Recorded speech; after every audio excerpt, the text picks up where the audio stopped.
An Omaha man will stand trial for manslaughter, and he could soon be let out of jail before that trial even gets underway. 31-year-old Mark Keesler Jr. allegedly shot and killed Devin Willis Smith in July.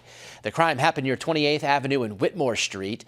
Keesler allegedly told police that he intentionally fired his rifle at the victim, who had just climbed out of a vehicle. His bond was also reduced today from $1 million to $50,000 with severe restrictions if he bonds out.